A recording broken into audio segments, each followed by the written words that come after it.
చూస్తుంటే పవన్ కళ్యాణ్ చిచ్చు రగిల్చినట్టే ఉన్నాడు. పొగ మొదలైంది, ఇక సెగే ఆలస్యంలా ఉంది. వివరాల్లోకి వెళ్దాం. నేను మిస్టర్ బి, ఇది నా కామెంట్. జల్లికట్టు అనే సాంప్రదాయ క్రీడని కాపాడుకోవటానికి తమిళ స్టూడెంట్స్ ప్రదర్శించిన తెగువని ఆంధ్రప్రదేశ్ కి ప్రత్యేక హోదా సాధించుకోవటానికి ఆంధ్ర యువత స్ఫూర్తిగా తీసుకోవాలి అని పవన్ పిలుపునిచ్చారు. ఆ పిలుపు తాలూకు నిప్పురవ్వలు మెల్లమెల్లగా అంటుకుంటున్నట్టే అనిపిస్తున్నాయి. చిన్నగా పొగ మొదలైంది. ఉత్సాహపరిచే గాలి తోడైతే చాలు మంట అంటుకున్నట్టే.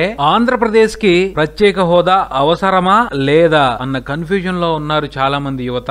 అవసరమైతే ఎందుకు అవసరం, లేదు అంటే ఎందుకు లేదు అనే దాని మీద ఓ స్పష్టత కావాలి. కొంతమంది ఏమో అవసరం అంటున్నారు. ముఖ్యమంత్రి చంద్రబాబు గారేమో పర్లేదు లాగిద్దాం అంటున్నారు. కన్ఫ్యూజన్ నడుస్తుంది. క్లారిటీ ఇవ్వగలిగితే ఆంధ్ర యువత పౌరుషాన్ని ఇంకో లెక్కలో చూడొచ్చు. ఏపీకి స్పెషల్ స్టేటస్ అనే ఆశలు ఎప్పటికప్పుడు రెపరెపలాడుతున్నాయి. ఎందుకో తెలియకుండానే చల్లబడుతున్నాయి. ఉద్యమానికి ఒక దిశా నిర్దేశం, ప్రేరణ కావాలి. అవి పవన్ కళ్యాణ్ ఇవ్వగలిగితే ఏపీకి స్పెషల్ స్టేటస్ పెద్ద దూరంలో లేదనే చెప్పుకోవచ్చు. ఆల్రెడీ పవన్ ని అభిమానించే వాళ్ళు ఏపీ డిమాండ్స్ స్పెషల్ స్టేటస్ అనే మూవ్మెంట్ ని స్మూత్ గా మొదలు పెట్టారు. దానికి కొంచెం కొంచెంగా మద్దతు యాడ్ అవుతుంది. Young hero Nikhil Siddharth AP demands special status అనే నినాదానికి సపోర్ట్ తెలియజేశారు. తమిళ హీరోలే తోపులు కాదు, సరైన డిమాండ్ తో రండి, తెలుగు హీరోలు ఎక్కడా తగ్గరు అన్నదానికి చిన్న హింట్ ఇచ్చాడు నిఖిల్. అది నిజమే. జనాలు సరైన డిమాండ్ తో రంగంలోకి దిగితే ఎందుకు రారు? సపోర్ట్ ఇస్తారు హీరోలందరూ కూడాను. పోతే ఇది జల్లికట్టులా సింపుల్ మ్యాటర్ కాదు. ఓ లీడర్ కావాలి. పవన్ లీడ్ తీసుకుంటే